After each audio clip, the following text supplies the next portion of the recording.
esta serie, ¿no?, que venimos predicando, ¿no? Este mes, ¿no? Hemos predicado del Evangelio de la cruz. Luego que predicamos el Evangelio del arrepentimiento. Y hoy vamos a ver el Evangelio de los pactos. ¿Cuántos saben que Dios es un Dios de pactos? ¿Pero por qué lo sabéis? ¿Porque lo cantaba Marcos Witt hace muchos años? ¿O no? Esa famosa canción que todos hemos cantado y que conocemos, ¿no? ¿Por qué? Por eso, porque lo cantaba Marcos Witt y decía Dios de pactos, ¿no? ¿O por qué? ¿Por la canción? ¿O porque realmente hemos conocido a Jesucristo, que es el nuevo ¿qué? El nuevo pacto.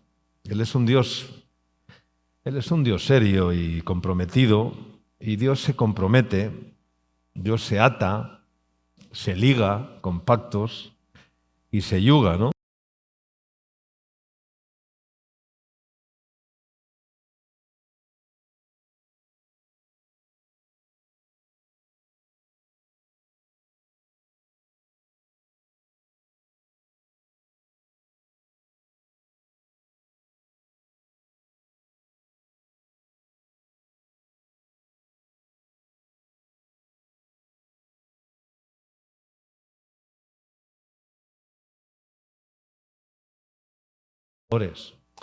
Se han perdido los principios.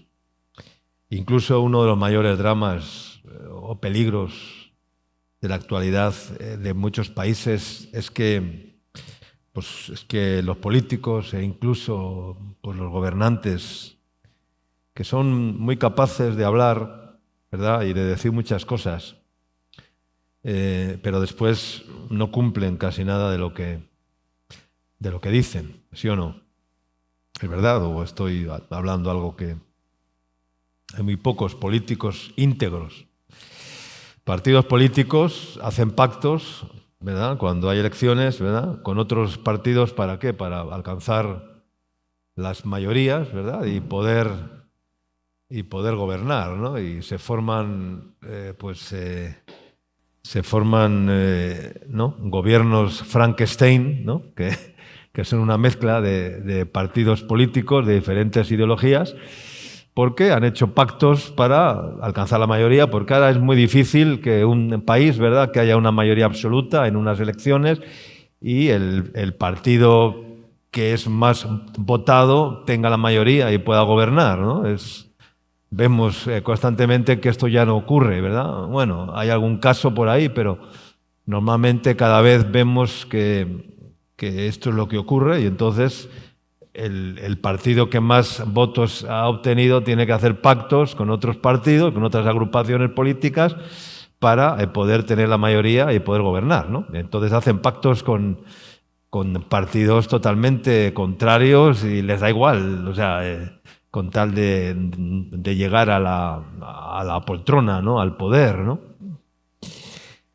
Y se venden al mejor postor, ¿no?, con tal de conseguir eso, ¿no? Claro, luego cuando están en el gobierno, ¿qué hacen? ¿Que rompen qué? Rompen los pactos, ¿verdad? Y el pacto que habían hecho con tal, pues ya se olvidan del pacto y ahí queda, ¿no? Todo quedó en un pacto de hombres que no sirvió para nada, ¿no? Y que quedó ahí, ¿no? Y esta mañana, pues quiero comenzar leyendo uno de los libros proféticos de los profetas llamados menores, ¿verdad?, que son libros relativamente cortos. Saben que en la Biblia hay los libros de los profetas mayores, que son, ¿quiénes son los profetas mayores? Jeremías, Isaías y Ezequiel, ¿no? Y los profetas menores pues son todos los demás: Oseas, Joel, Habacuc, Abdías, ¿no?, Sofonías, Malaquías, todos son los profetas menores, ¿no? Hay un libro que es el profeta Oseas, que es el que vamos a comenzar esta mañana. Y digo que estos libros, que son cortos, ¿no?, relativamente, que se pueden leer rápidamente porque tienen pocos capítulos, pero son libros muy actuales, son profecías muy actuales, son mensajes muy actuales, ¿no? Yo sé que a veces es muy complicado leer totalmente el libro del profeta Ezequiel, por ejemplo, el libro del profeta Jeremías, Isaías. Son libros muy profundos y a veces son tediosos. Yo ahora estoy leyendo el libro del profeta Ezequiel. Yo me he propuesto pues leer la Biblia de una forma ordenada, aunque ya la he leído, ¿no? En tantos años, pero a veces vamos saltando de libro en libro, de capítulo en capítulo, de texto en texto y como un día les dije, pues me estoy disciplinando, leyendo libros seguidos, ¿verdad? Para entender todo el contexto, ¿no? Y es muy enriquecedor, ¿no? Se lo recomiendo. Oseas capítulo 6, versículos del 1 al 7, dice así la palabra de Dios: venid y volvamos a Jehová, porque Él arrebató y nos curará, hirió y nos vendará. Nos dará vida después de 2 días. En el tercer día nos resucitará y viviremos delante de Él. Y conoceremos y proseguiremos en conocer a Yahvé, como el alba está dispuesta a su salida y vendrá a nosotros como la lluvia tardía y temprana a la tierra. ¿Qué haré a ti, Efraín? ¿Qué haré a ti, oh Judá? La piedad vuestra es como nube de la mañana y como el rocío de la madrugada que se desvanece. Es decir, por la mañana sale y al rato ya se ha olvidado, ¿no? Dice, así es la piedad vuestra, dice, como nube de la mañana, que sale por la mañana, y como el rocío de la madrugada, que luego ¿qué? Que luego se desvanece. Dice, por esta causa los corté por medio de los profetas, con las palabras de mi boca los maté, y tus juicios serán como luz que sale. Verso 8, 6, dice, porque misericordia quiero y no sacrificio, y conocimiento de Dios más que holocaustos. Mas ellos, cual Adán, traspasaron el pacto. Allí prevaricaron contra mí. Que el Señor bendiga su palabra. Amén. Dios habla al hombre directamente al corazón, donde está la realidad de nuestra vida, ¿no? ¿no? El corazón es el centro, ¿no? de la vida biológica del ser humano, lógicamente el órgano más comprometido de todos los que tenemos en nuestro cuerpo es nosotros, sino el corazón, ¿verdad? Pero espiritualmente también es el órgano al cual el corazón, no el corazón físico, sino el corazón, ¿no? Y Dios habla directamente al corazón. Dice Oseas, precisamente dice, y la llevaré al desierto, ¿no? Dice, y allí, dice, la atraeré al desierto, dice, y allí hablaré ¿a dónde? Dice, a su corazón, ¿no? El Señor viene a hablar al corazón, ¿no? Porque es donde se cuece todo. A veces nos decimos que que la mente es el taller pero ¿de dónde salen los pensamientos? Los pensamientos salen ¿de dónde? Salen del corazón, todo sale del corazón. Luego del corazón si pasa a la mente, ¿verdad? La mente procesa, nuestra mente es como un procesador de un ordenador, de una computadora. ¿Y qué hace la mente? ¿Procesa qué? Procesa los pensamientos, ¿no? Y entonces, una vez procesados, cada uno ejecuta los pensamientos conforme los ha procesado, ¿verdad? Y entonces acciona, ¿no? El fruto de los pensamientos, ¿no? Así es como funcionamos los seres humanos. Y por eso es muy complicado y es muy importante tener el corazón y la mente totalmente alineadas a la voluntad de Dios, al Espíritu de Dios, para no hacer nada incorrecto, nada indebido, ¿no? ¿Verdad? Y entonces Dios habla al corazón, donde está nuestra realidad, ¿no? Porque, bueno, sí, las emociones son muy bonitas, ¿no?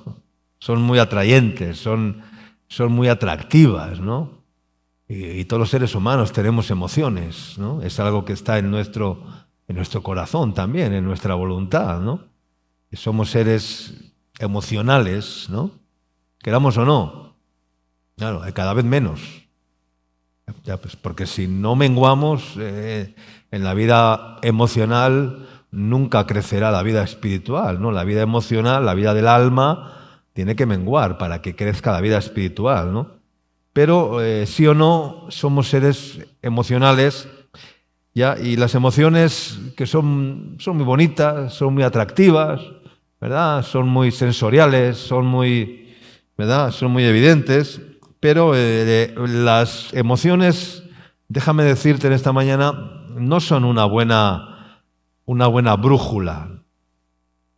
Una buena brújula, ¿no? ¿Para qué? Para guiar nuestra vida, ¿no? ¿Qué hace una brújula? Es una guía, ¿no? La brújula se usa para ver en qué dirección tiene que seguir, ¿no? El timón, ¿no? La brújula, ¿no? Nos marca el norte, el sur, el este, el oeste, ¿no? Pero las emociones no son una buena brújula, ni los sentimientos son una buena brújula para guiar nuestra vida, ¿no? ¿Tú crees que las emociones son una buena brújula para guiar nuestra vida? ¿Que tú te puedes guiar por emociones? ¿Que guiándote por emociones vas a llegar muy lejos? ¿Que guiándote por emociones vas a alcanzar mucho éxito? ¿Tú te crees que sí? ¿Sí o no? Pues déjame decirte que no. Veníamos escuchando la radio esta mañana cuando veníamos en el auto y hablaba un psicólogo clínico de que la mayoría de los matrimonios, que cada vez hay más fracasos matrimoniales, es porque lo hacen porque se casan. ¿Por qué? Porque se casan por emociones y eligen a la mujer o al varón. ¿Por qué? Por emociones, ¿no? Y el psicólogo clínico, sin conocer la Biblia, decía, no muchos piensan que el amor todo lo puede, que el amor todo... Era un psicólogo, pero claro, dice, o sea, muchos piensan que el amor todo lo puede, pero no lo viven, porque no tienen a Dios, no tienen el Espíritu de Dios. Solamente el que tiene el Espíritu de Dios puede saber que el amor todo lo puede. O sea, como una excusa de decir, me caso equivocadamente, pero como el amor todo lo puede, pues entonces no tengo el asunto resuelto, ¿no? Pero si la elección no ha sido buena, y la mayoría de las personas se casan mal, y cuando se casan mal, ¿qué pasa? Que tienen problemas, ¿verdad? Y el matrimonio se convierte en un fracaso. Y así muchos arrastran el fracaso matrimonial de haber elegido mal, de haber elegido por emociones, por sentimientos. Sí, por amor. Sí, pero ¿qué tipo de amor, no? Habría que analizar tantos factores, ¿no? A la hora de... Entonces, pero cuando Dios elige, cuando la elección es de Dios, entonces eso es infalible. ¿Cuánto dicen amén? Porque Dios no falla, ¿no? Pero si nuestras emociones son las que nos guían, pues seremos personas llevadas a un montón de problemas en la vida, ¿no? El mensaje que más se divulga, ¿no? y abunda hoy en día, en este tiempo, es un mensaje pues falto de principios, es un mensaje anticristo, totalmente, porque nos dice, tú tienes que vivir según sientas y tienes que hacer libremente según, ¿no? Según sientas, ¿no? Si tú sientes que, que hay libertad sexual, que hay libertad de elegir, que se puede esto y aquello, como sabemos, pues tú tienes libertad, ¿no?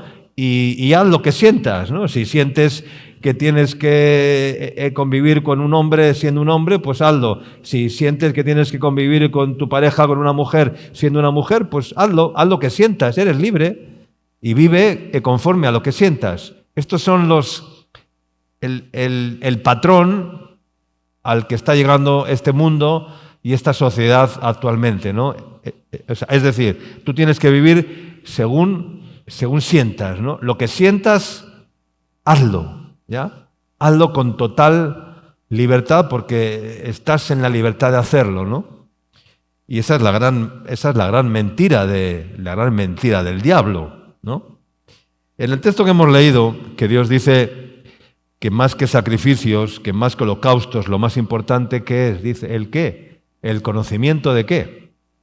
El conocimiento de Dios. Dice, misericordia quiero y no sacrificio. Holocaustos no, y conocimiento de Dios, dice, más que holocaustos, ¿no? Y cuando hablamos de conocimiento, normalmente pensamos en el área, en el intelecto, ¿no? En el área intelectual, ¿no? Cuando hablamos de conocimiento, lo primero que pensamos es el intelecto, ¿no? El área intelectual, en el intelecto, ¿no? Pero el conocimiento de Dios no es el intelecto, el conocimiento de Dios es la vivencia de lo que se conoce. ¿Cuánto dicen amén? Es decir, la teoría y la práctica, ¿no?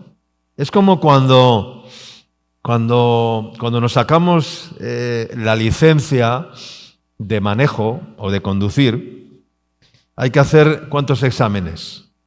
¿Cuántos exámenes hay que hacer? 2, ¿verdad? 2 exámenes.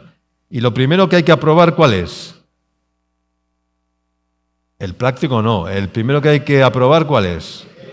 El primero es el teórico, ¿no? Hay que aprobar el examen teórico para luego pasar al examen ¿qué?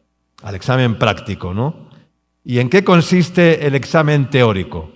En conocer las leyes de tránsito, en conocer las leyes de las normas de circulación, en conocer los límites de velocidad, en conocer las señales de tráfico, en conocer, bueno, no todo lo que sabemos que es la norma de conducción y de las normas de tráfico, las leyes de tránsito, todo eso, ¿no?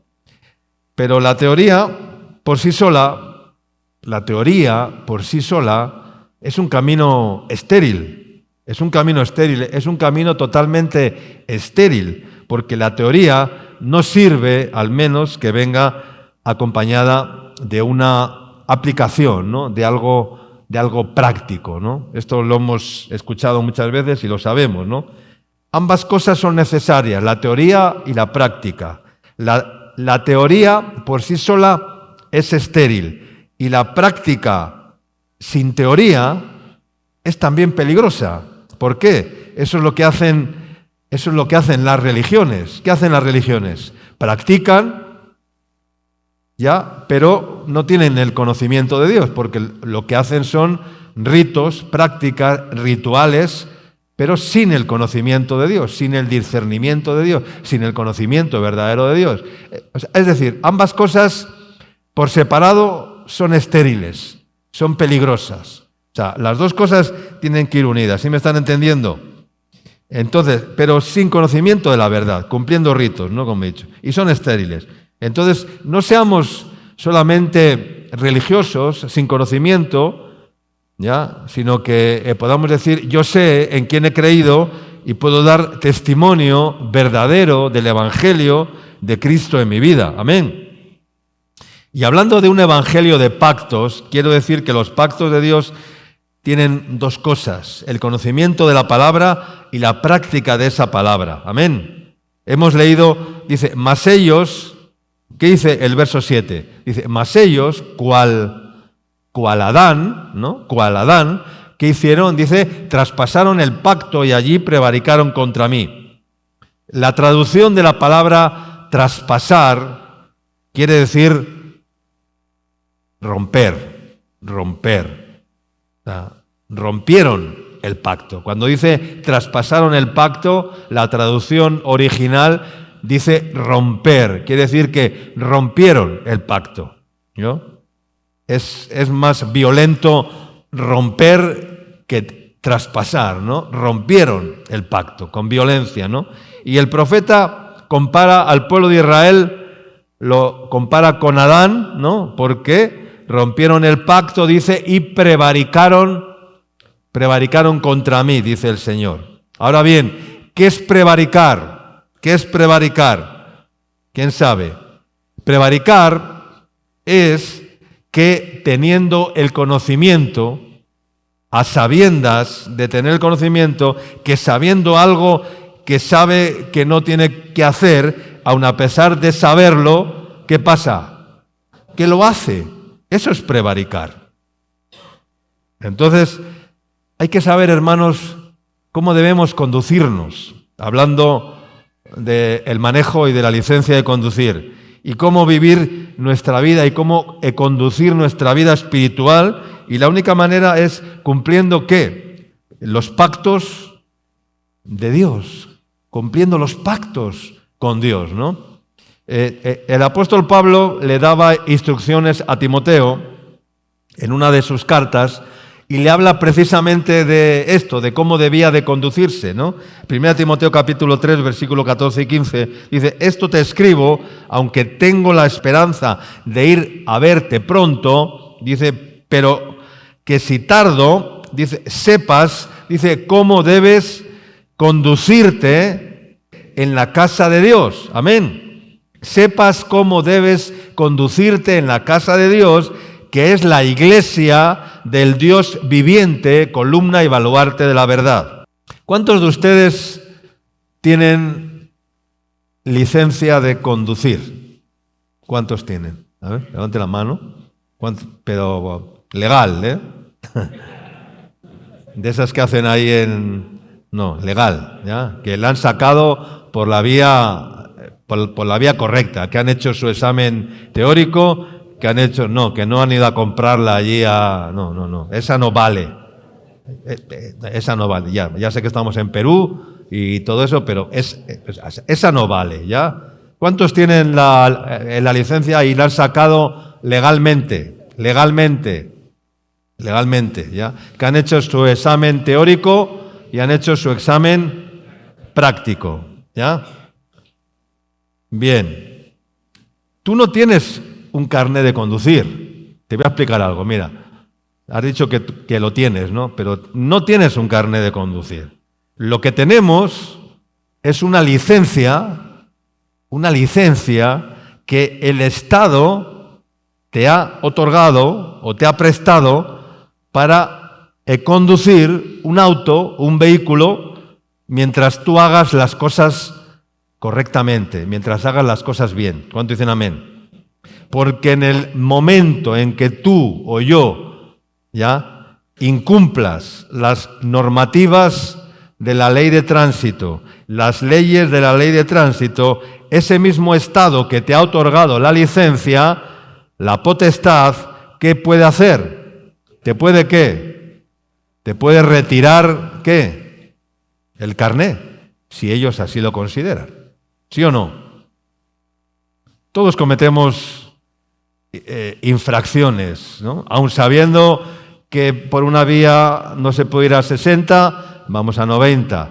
Sabiendo que por este carril no podemos circular, invadimos el carril. Sabiendo que esta señal dice que no se puede virar en U, ¿qué hacemos? Viramos en U. Sabiendo que, que el semáforo ya está en rojo y nos lo pasamos de largo. Sabiendo que en ese lado no se puede estacionar, ¿qué hacemos?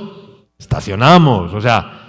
Cometemos infracciones constantemente y estamos expuestos a que un día nos quiten esa licencia. ¿Sí o no? Tú no tienes la licencia o el carné porque lo has conseguido. No. Déjame decirte algo, hermanos, como iglesia en esta mañana, ¿no? Estamos comprometidos a entender que tenemos un compromiso con Dios para que la gracia de Dios, la sangre de Cristo, la cruz de Cristo, nunca sea traspasada, nunca se rompa el pacto, ¿no? Porque podemos perder la licencia que nos ha sido concedida. ¿Y cómo perdemos la licencia? Cuando incumplimos, ¿qué? Las leyes, ¿no? Y si tú y yo incumplimos las leyes dadas por Dios, ¿ya? Podemos perder ¿qué? Podemos perder la licencia, ¿no? Y podemos incurrir en prevaricación, como hemos leído, en prevaricación. Sansón pensaba que tenía la promesa dada por Dios y la tenía relacionada con su llamamiento, su nazareato, desde su nacimiento, su cabello largo. Pensaba que nunca iba a perder la fuerza sobrenatural y el don que Dios le había concedido por ser consagrado desde su nacimiento, ¿no? Pero un día, por causa de prevaricar, porque él sabía que podía estar con una mujer filistea. ¿Sabía? ¿Lo sabía o no lo sabía? ¿Y qué pasó? Que se fue con una mujer filistea. Es decir, prevaricó. Y como prevaricó, pues un día Dios, ¿qué hizo? ¿Le retiró qué? Le retiró la licencia, le retiró el don que Dios le había dado, que Dios le había otorgado. Le retiró el carnet, porque ya los puntos se le habían acumulado de tal manera, había incurrido en un montón de infracciones y los puntos ya le iban subiendo, y entonces un día a Dios le dije: hoy, Sansón, te retiro la licencia, hasta aquí. Y le quitó la licencia. Y cuando le quitó la licencia, quedó expuesto ante los filisteos, ¿verdad? Porque la unción del Espíritu, Dios se la había ¿qué? Se la había quitado. Claro, y Sansón ese día se levantó después de dormir en las rodillas de Dalila y Sansón, los filisteos sobre ti. Y Sansón pensaba, pues, como he hecho otras veces, me levantaré y con la fuerza que Dios me da, pues, no, pero no sabía, dice, no sabía cuando se levantó que Dios le había quitado la fuerza, que Dios le había quitado la licencia. Y tenemos que conducirnos en la casa de Dios con la teoría y con la práctica. ¿Cuántos dicen amén? Con la teoría y con la práctica. Hay muchos que conocen la teoría en la iglesia, ya, le conocen la Biblia, conocen la ley de Dios, conocen la teoría, pero el examen práctico no lo aprueban nunca en sus vidas. Todo lo que hagamos tiene que ser con una base bíblica, el conocimiento de Dios. Cuando alguien me viene diciendo: pastor, es que siento de Dios, digo, ya empezamos mal. Cuando alguien me dice: es que siento de Dios, mal asunto. Digo, este no viene a pedir consejo. Este viene a decir únicamente lo que quiere hacer, porque lo siente, y como siento esto, pues lo quiero hacer. Y me viene: pastor, es que siento de Dios que esta chica me atrae, me gusta, que este chico, que no sé qué, que tengo que ir aquí, que tengo que ir allí. Es que siento de Dios. No. Perdóname. No. El sentir no es conocimiento de Dios, perdóname, no es conocimiento de Dios, es solamente una emoción, es solamente un sentimiento.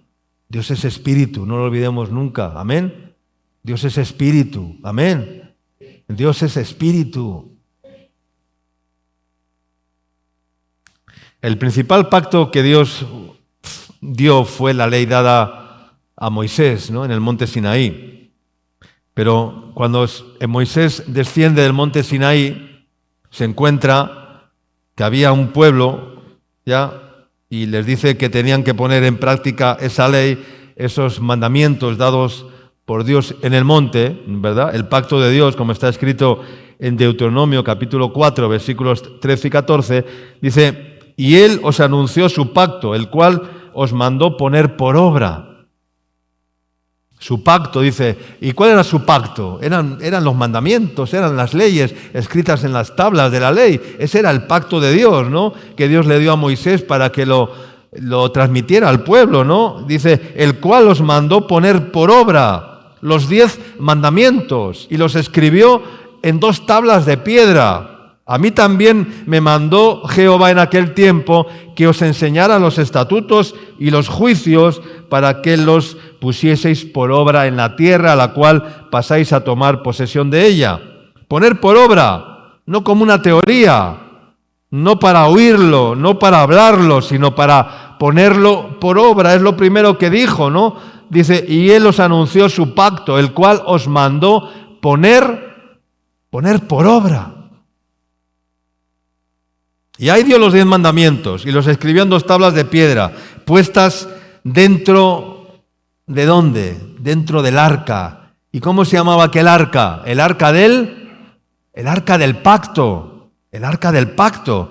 Y qué curioso que después de eso, como incumplieron mientras Dios estaba en el monte Sinaí hablando con Moisés, cara a cara, cuando desciende Moisés, se encuentra al pueblo. ¿Cómo estaba el pueblo? Totalmente, ¿qué? Desenfrenado.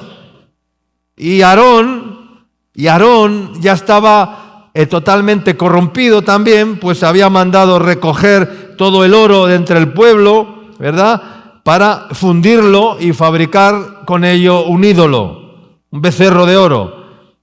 ¿Y qué pasó después? Pues que la ira de Dios vino. La ira de Dios vino, ¿no?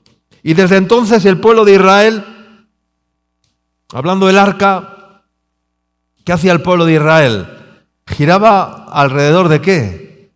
Del arca del pacto. El arca del pacto era el núcleo donde Dios habitaba, donde la presencia de Dios habitaba. Era la referencia, ¿no? Y los sacerdotes tenían que transportar el arca levantada, ¿no? Cuando pasaron el Jordán en seco, cuando pasaron el Mar Rojo, les dijo Dios, ahora pasad y mirad el arca del pacto que los sacerdotes llevan sobre sus hombros, bien levantada. ¿Para qué? Para que todo el pueblo, ¿qué? Para que todo el pueblo la viera. Era el arca del pacto. Cuando David se enteró que el arca del pacto había sido, cuando el sacerdote Elí le mencionaron que el arca había sido robada por los filisteos, madre mía, nada más que le dijeron eso, ese hombre cayó en una, porque él sabía que el arca era el núcleo, era la presencia de Dios, era la victoria de Dios, era el arca del pacto y había sido llevada, quitada por los filisteos. Y luego ocurrió una tragedia, se esnucó, se murió, su hija dando a luz también murió y no sé qué, y dijo, y Cabot, la gloria de Dios, ha sido ¿qué? Traspasada, ha sido rota, ha sido quitada. Porque toda nuestra vida tiene que girar en torno a ¿qué? Al arca del pacto. Él es el centro. Y si el arca se movía, era como la nube, ¿no? Cuando la nube se movía, el pueblo se movía. Cuando la columna de fuego se paraba por la noche, el pueblo se paraba. Cuando la nube se movía de día, el pueblo caminaba. Y si la nube se paraba, allí hacían su tabernáculo, ponían el arca y luego levantaban el ¿qué? El tabernáculo. No levantaban el tabernáculo y luego metían el arca. No. Era al revés. Posaban el arca y alrededor del arca, ¿qué hacían? ¿Levantaban qué? El tabernáculo. No era hacer el tabernáculo, no, vamos a hacer el tabernáculo y luego vamos a meter el arca. No. Ponían el arca donde Dios se detenía, donde la nube se detenía, ponían el arca y alrededor del arca levantaban el tabernáculo de reunión. Dios es Dios de pactos y toda la Biblia está llena de pactos de Dios. El primer pacto que hizo Dios, ¿cuál fue?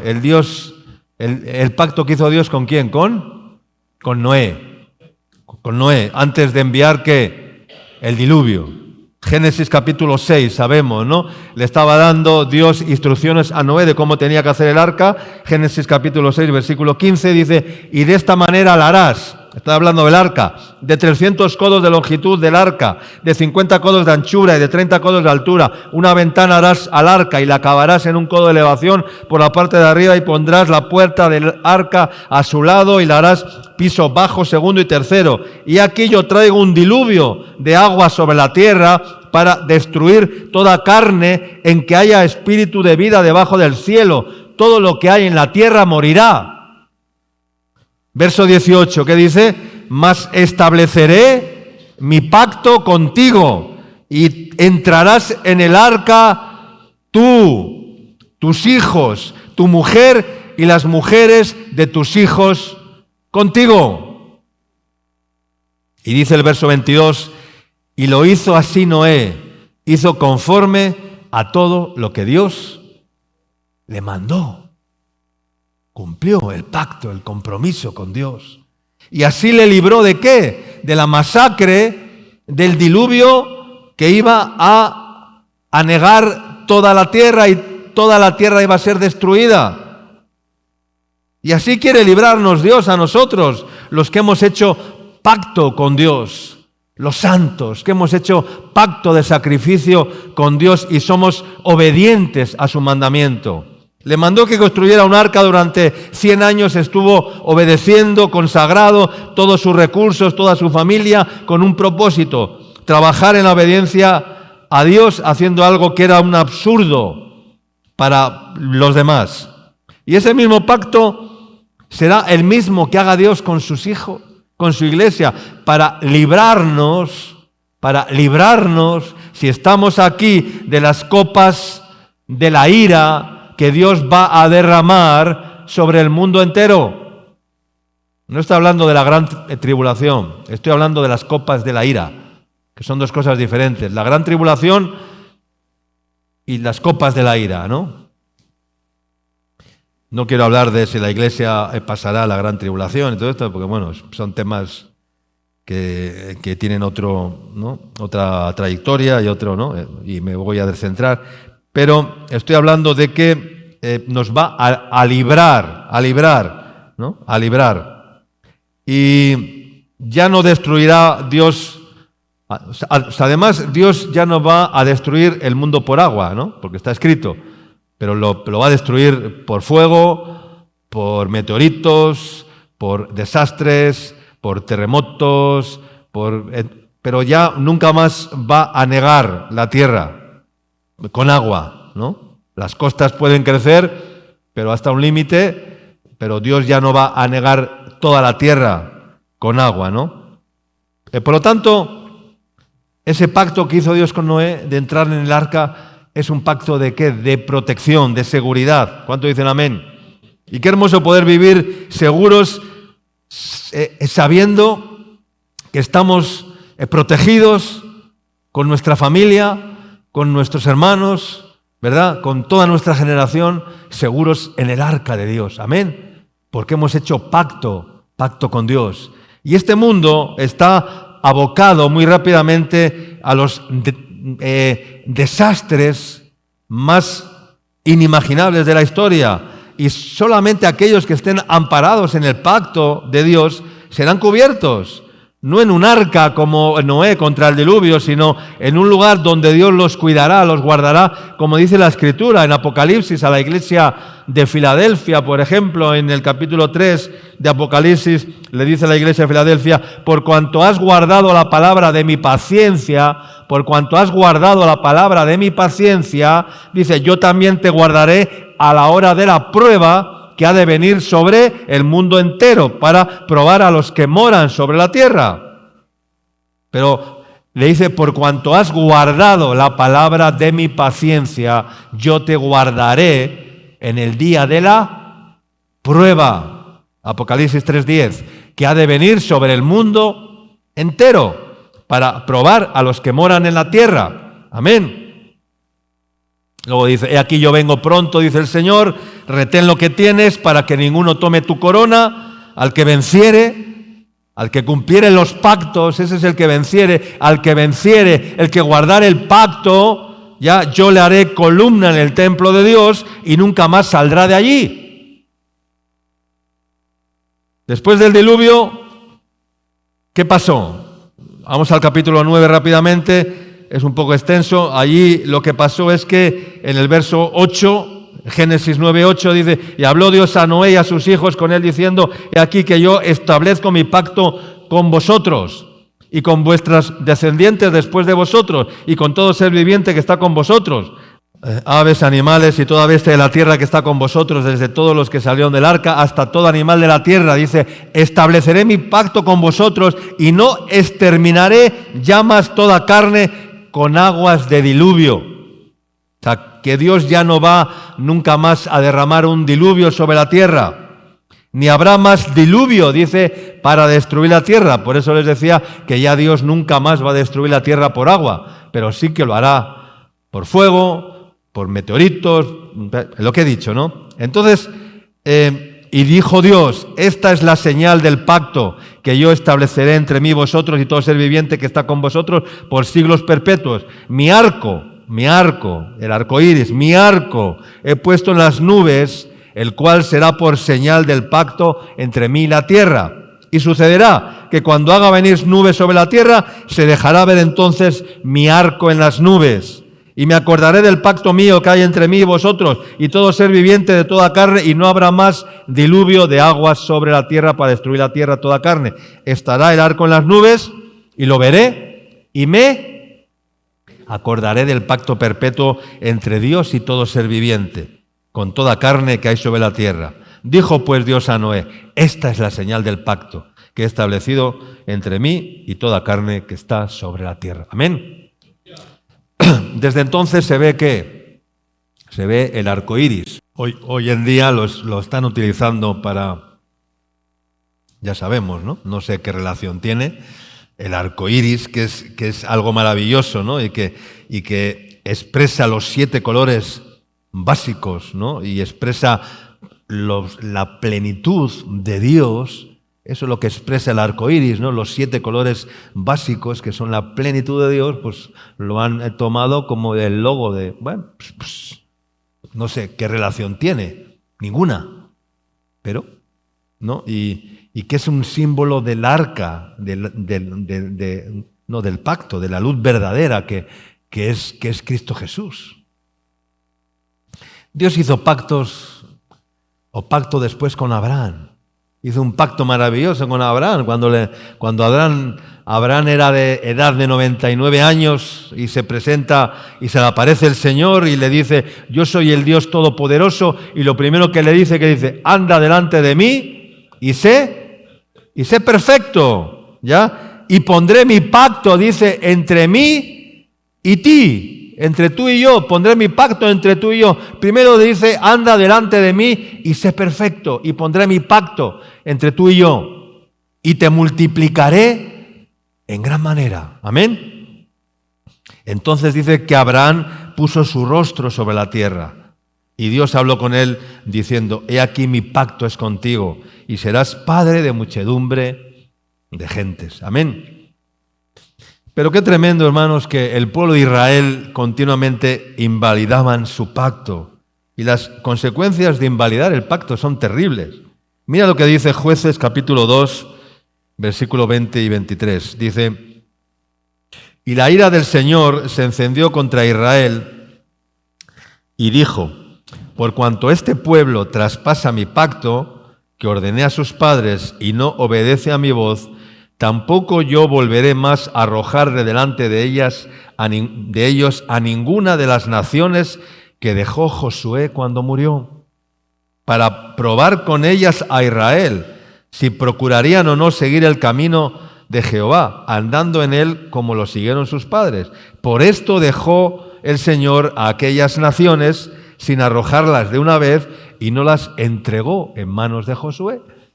Por incumplir el pacto, el Señor les dice: ahora os voy a dejar a las naciones enemigas, ¿verdad? Para que os opriman, para que os esclavicen, para que os dañen, para que os usurpen, para que os roben, para que os dañen, en definitiva. ¿Por qué? Por cuanto este pueblo, dice, traspasó, ¿qué?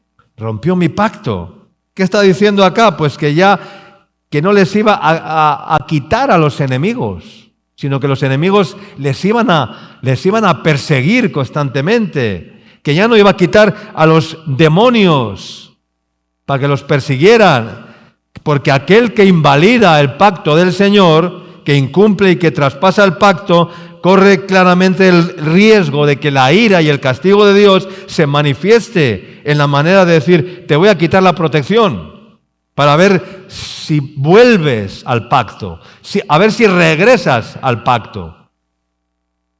Y el Señor te puede quitar la protección y puede permitir que tus enemigos se vuelvan de nuevo contra ti y que aparezcan de nuevo tus enemigos. Como hemos leído, las naciones que no quitó Josué, ¿no? Para ver si aprendes, para ver si escarmientas. Y los enemigos pues se aprovechan con circunstancias adversas, enviando enfermedad, enviando maldiciones, enviando toda serie de cosas, ¿no? Porque los enemigos vuelven a tener fuerza, porque Dios les deja, porque no han sido exterminados, porque no han sido aniquilados. Cuando Satanás se presenta delante de Dios en el libro de Job y Dios le pregunta, ¿de dónde vienes? Y Satanás le responde, de rodear la tierra y de andar por ella, ¿no?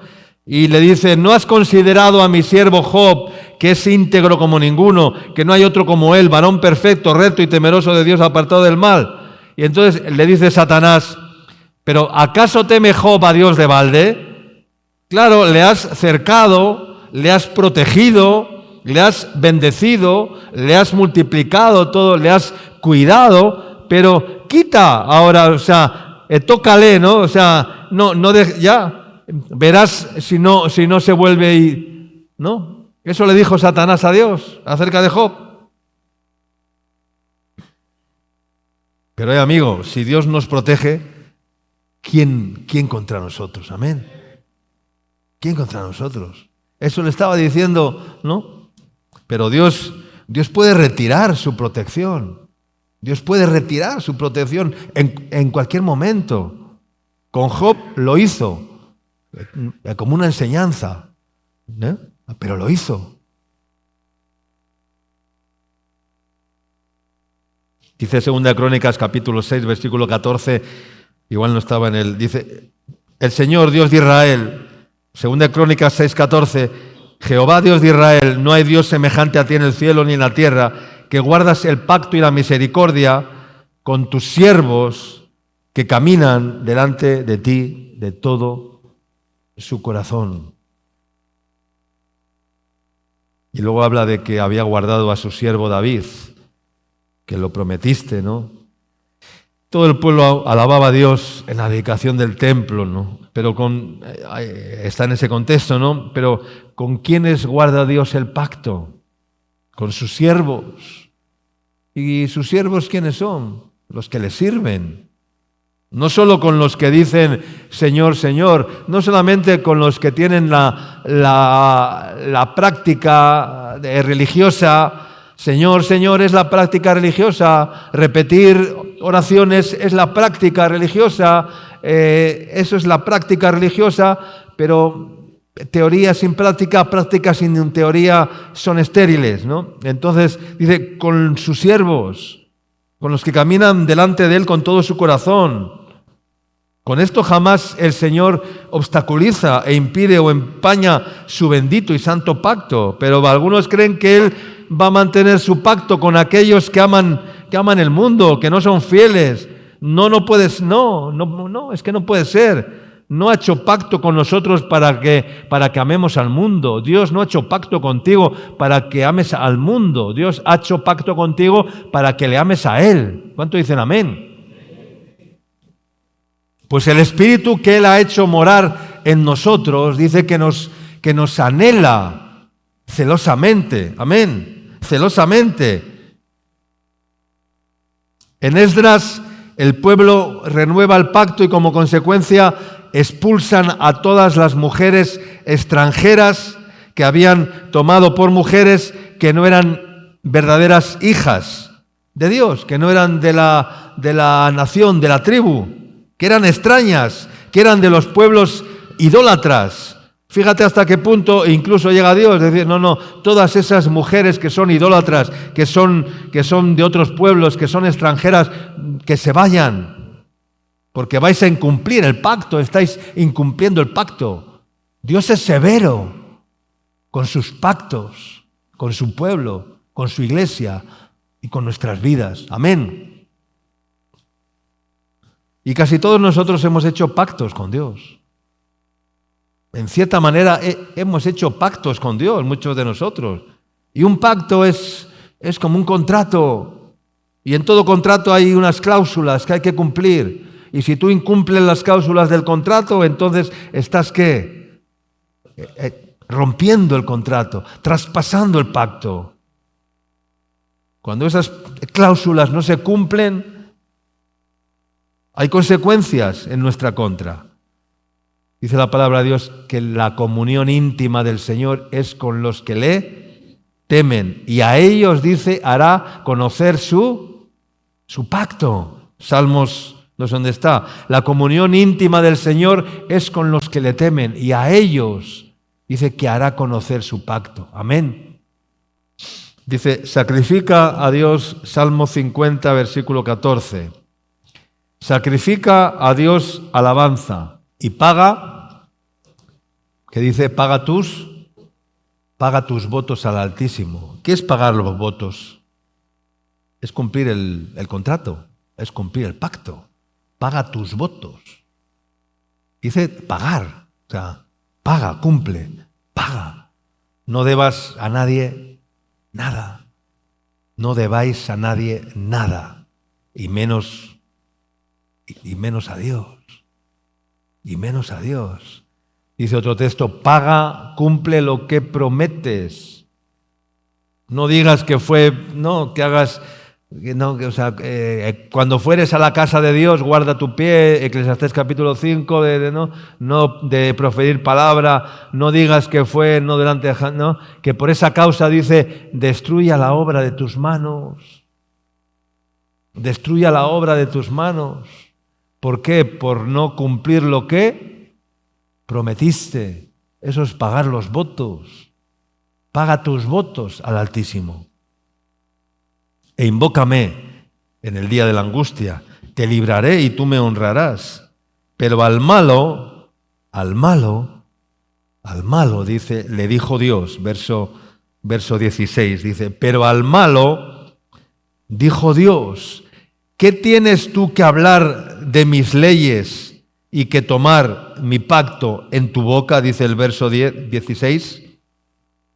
Pero al malo dijo Dios, ¿qué tienes tú? Salmo 50, 16. Dice, ¿qué tienes tú que hablar de mis leyes y que tomar mi pacto en tu boca? Pues tú aborreces la corrección y echas, dice, a tu espalda mis palabras. Los votos he dicho que son las promesas, las cláusulas. Dice, pero ¿qué hablas de mi pacto con tu boca? ¿Qué hablas de mi pacto, dice Dios, con tu boca, si luego no me obedeces? ¿Qué tienes tú que hablar de mis leyes? Dice, ¿qué tienes? O sea, ¿por qué hablas de las leyes de Dios si luego no las cumples? ¿Qué tienes tú que hablar de mis leyes? Y eso hacen muchos. Hablan de las leyes de Dios con sus bocas, cantan de los mandamientos de Dios, alaban al Señor, abren sus bocas, confiesan, profesan. ¿Qué tienes tú que hablar de mis leyes?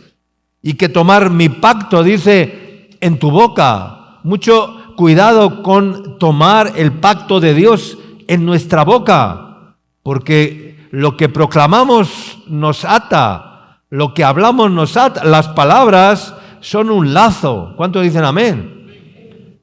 Y por las palabras somos atados, yugados. Lo que tú dices te ata, te liga con lo que estás diciendo. Y eso hacen multitud de creyentes que van a la iglesia, que escuchan, ¿verdad? Y la espada del Señor les,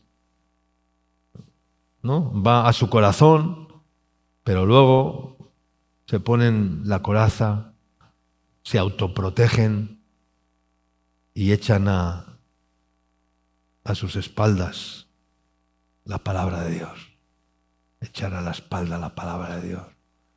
El que echa a la espalda la palabra de Dios es que la está rechazando, la está diciendo, esto no va conmigo, esto no me interesa.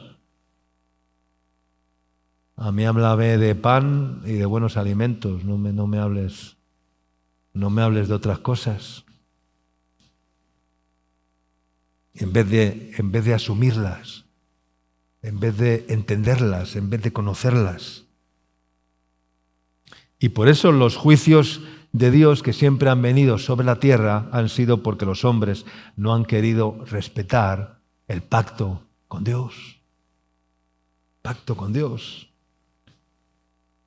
Dios tiene un pacto sempiterno y Él es inquebrantable en su compromiso y en su diseño. Hermanos míos, ¿por causa de qué incumplió en el pacto?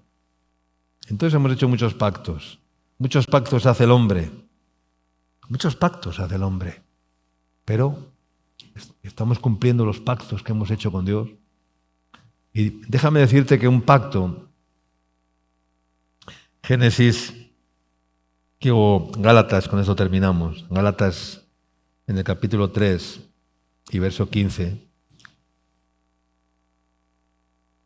Gálatas 3:15. Dice, hermanos, decía el apóstol Pablo, hablo en términos humanos, 2 puntos. Dice, un pacto, dice, aunque sea de hombre, dice, una vez ratificado, dice, nadie lo invalida, ni le añade. Un pacto, aunque sea de hombres, dice, nadie lo invalida, ni le añade. Luego habla de Abraham, dice, ahora bien, a Abraham fueron hechas las promesas y a su simiente. No dice y a las simientes, como si hablase de muchos, sino como de uno, de Abraham, y a tu simiente, la cual es Cristo. Esto pues, digo, el pacto previamente ratificado por Dios para con Cristo, la ley que vino 430 años después, no lo abroga para invalidar la promesa. Dios no va a abrogar el pacto, ¿no?, para invalidar la promesa, porque si la herencia es por la ley, ya no es por la promesa, pero Dios la concedió a Abraham mediante la promesa. Los gentiles éramos un pueblo que no formábamos parte del pacto, sin pacto, ajenos a los pactos de las promesas. Pero ahora en Cristo Jesús hemos sido acercados por la sangre de Cristo, por la sangre la sangre del nuevo pacto que dice la palabra, hemos sido hechos participantes del nuevo pacto y por tanto hemos sido participantes de las promesas de Cristo. Pero ¿para quiénes son las promesas de Cristo? ¿En quiénes se cumplen las promesas de Cristo? En los cumplidores del pacto. Hablemos claro, hermanos, hablemos claro. Y iglesia, ya está bien de predicar tonterías, ya está bien de predicar buenismos, ya está bien de predicar, cosas vanas. Prediquemos la palabra, seamos instruidos en la palabra y conozcamos al Dios de la palabra, al Dios de la Biblia. No enseñanzas huecas de hombres, no enseñanzas vanas, no palabrería, no verborrea religiosa que no sirve para nada. Esto es muy serio. Esto es muy serio, hermanos. El camino que hemos escogido es muy serio. El compromiso con Dios es muy serio. Hoy en día pensamos que podemos romper los pactos, que podemos ser ilegales, que podemos cometer infracciones, que podemos, o sea, el hombre es así. Un día un hermano iba por la vía expresa con un colchón encima de, un colchón así grande encima de la Vans. Saben que en la vía expresa no se puede, ¿no? Y le llamamos por teléfono, hermano, pero que vas con un colchón encima de la van, ¿dónde vas? Que te van a multar. No, no, es que ya he orado al Señor. Esa fue su respuesta. Iba con un pedazo colchón que sobresalía encima de la van, hombre, por favor. Y la respuesta es, no, es que ya he orado al Señor. Ya he orado al Señor. ¿Cómo que ya has orado al Señor? Pero que no te metas con un colchón por la vía expresa, hermano. Estás infringiendo las normas de tránsito y de circulación. Te van a multar. No, a ti no, a remar. Claro, como paga remar, pues bueno, pues ande yo, ya está. Hermano, vamos a cumplir las normas, vamos a cumplir el pacto. Vamos a ser juiciosos. Amén. Vamos a ser juiciosos en nuestra vida. Juiciosos con Dios. Amén. Y vamos a cumplir el pacto, los pactos. Porque un pacto no se puede invalidar. Amén. No se puede invalidar ni romper. Pacto del matrimonio. ¿Para qué hablar del pacto del matrimonio? Hoy en día, bueno, como no me conviene, pues venga, carta de divorcio y a por otra, que esta ya no me sirve. O a por otro, que este ya no me sirve. Ya ha cumplido todas mis expectativas, ya no me ofrece nada nuevo, estoy aburrido, siempre la misma ropa, la misma comida, la misma conversación, no hay nada nuevo, pues ya rompo el pacto y venga, a por otra que me emocione y que me baile la bachata. Como todo, como somos libres, haz lo que sientas con total libertad, pues así está el mundo. Pero la Iglesia, hermanos, no puede vivir por lo que siente, no puede vivir por emociones. Misericordia quiere y no sacrificio, conocimiento de Dios más que holocaustos. Amén. Así que, hermanos, hay que renovar el pacto, ¿sí? Hay que renovar el pacto con Dios cada día. El pacto del bautismo, el pacto del arrepentimiento, el pacto de fuego, el pacto de todo, o sea, todos los pactos que hemos hecho con Dios, hay que renovarlos cada día, ¿no? Amén. Amar a Dios, ¿no? ¿Cómo no voy a amarte, oh Dios? ¿Cómo no voy a amarte? Amarte con todo. No amar a Dios sobre todas las cosas, como dicen porque las cosas no se pueden amar. No se puede amar nada material, solo podemos amarle a Él, porque Él es el único que nos puede devolver amor. Las cosas no te van a devolver amor. Nada de este mundo te va a devolver amor. Solo Dios. Es recíproco. Tú le amas, Él te ama. Él te ama y tú le amas. Es recíproco. Amén.